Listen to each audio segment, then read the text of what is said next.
साथियों नमस्कार।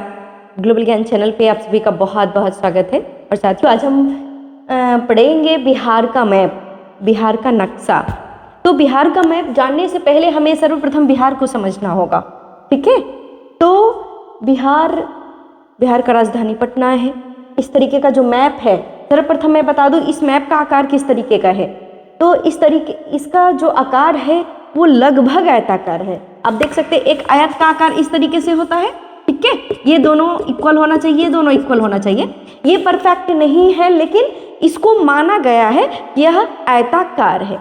आपको लंबाई देखने में भी लग रहा होगा कि ये लंबाई डिस्टेंस इससे यहाँ से यहाँ तक का या यहाँ से यहाँ तक का, तो कौन सा लंबाई अधिक होगा? तो जाहिर सी बात है पूर्व से पश्चिम का लंबाई जो है आपको ज़्यादा है और उत्तर से दक्षिण में जो लंबाई है यह कम है। तो हम सर्वप्रथम देखेंगे कि उत्तर से दक्षिण में इसकी लंबाई कितनी है। तो उत्तर से दक्षिण में इसका लंबाई 345 किलोमीटर है। कितना है? यहाँ उत्तर से दक्षिण में, यहाँ नॉर्थ टू साउथ अगर कहा जाए तो 345 किलोमीटर में यह बिहार का हमारा डिस्टेंस होगा उत्तर से दक्षिण में, ठीक है। और अगर हम पूरब से पश्चिम की बात करें, तो इसका लंबाई कितना होगा? तो इसका जो लंबाई होगा वो होगा 483 किलोमीटर, ठीक है। 483 किलोमीटर। तो 345 उत्तर से दक्षिण में और पूरब से पश्चिम में या पश्चिम से पूरब में वो होगा 483 किलोमीटर। एक इम्पोर्टेंट चीज़ और, ये क्वेश्चन बार बार पूछता है, बीपीएससी में भी कई बार आ चुका है कि बिहार में गंगा की लंबाई कितनी है।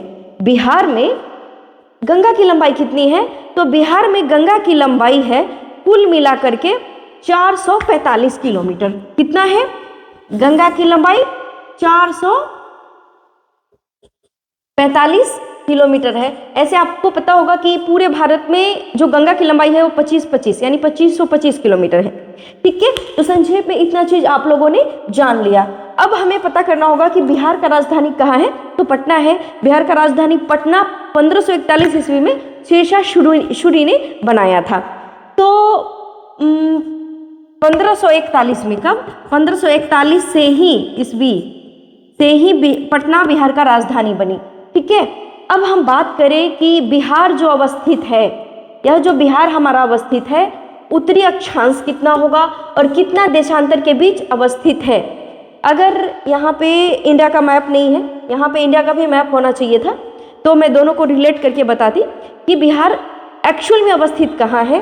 तो अगर हम चारों गोलार्ध की बात करें, ठीक है, 2 गोलार्ध की बात करें टोटली, तो देखिए इस तरीके से अगर हम पूरे वर्ल्ड पे ऐसा खींचे या इंडिया पे पूरे वर्ल्ड पे खींचे तो जो बिहार की स्थिति होगी वो होगी उत्तरी गोलार्ध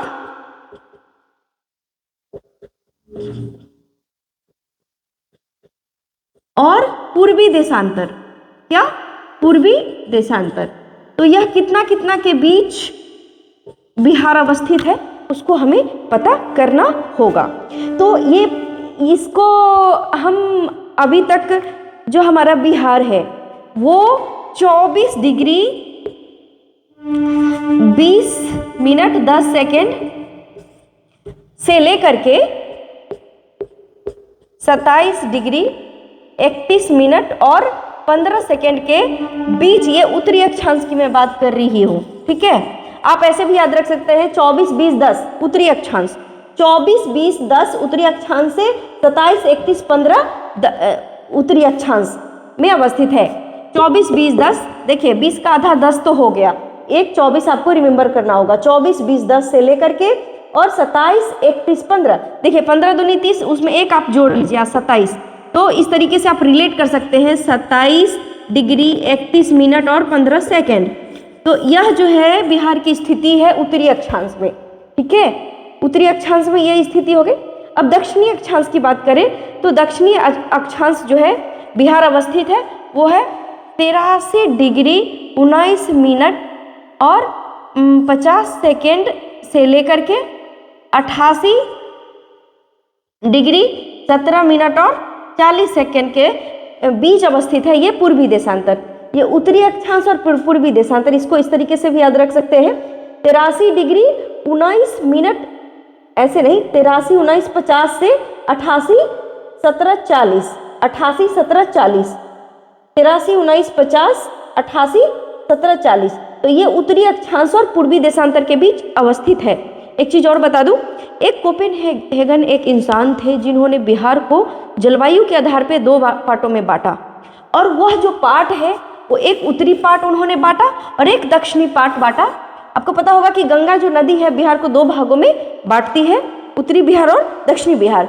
तो उसी प्रकार एक पर्यावरणीय आधार पे कोपेन जो थे वो बिहार को 2 पार्ट में 2 चीज़ों से इंडिकेट किए। वह उत्तरी जो जलवायु है उसको उन्होंने CW और G, CW कैपिटल और G स्मॉल, देखिए C कैपिटल W कैपिटल और G स्मॉल, ये उत्तरी पार्ट को कोपेन जी के अकॉर्डिंग उन्होंने जलवायु में इनको बांटा।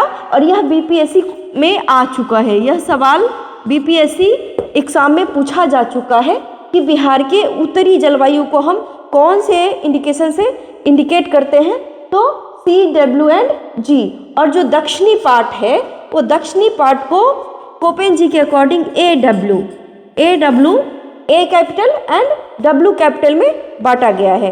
तो बिहार का जलवायु कोपेन के अकॉर्डिंग अगर पूछा जाए तो CWG एंड दक्षिणी पूछा जाए तो AW के नाम AW में इंडिकेट किया गया है। अब मैं बता दूं कि बिहार का पूछा ये कुल कितने राज्यों से टच कर रहा है, तो कुल राज्यों की जहाँ तक सवाल होगा तो 3 राज्य होगा, क्योंकि देखिए उत्तरी जो राज्य ये तो नेपाल हो जाएगा, तो नेपाल तो इंटरनेशनल जो लाइंस हुआ इंटरनेशनल वो होगा, अंतर्राष्ट्रीय सीमा होगा। तो बिहार एकमात्र ऐसा राज्य है कि नेपाल से टच कर रहा है, नेपाल से टच कर रहा है, तो बिहार के अंतर्राष्ट्रीय सीमा के साथ एक।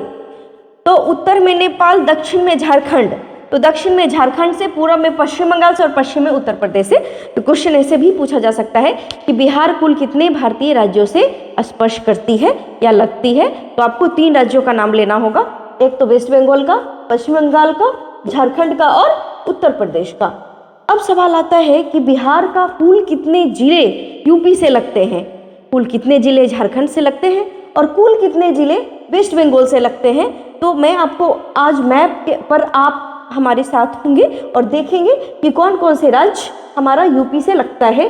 तो देखिए पश्चिमी चंपारण, गोपालगंज, सिवान, उसके बाद हो जाएगा ये भोजपुर, बक्सर और कैमूर।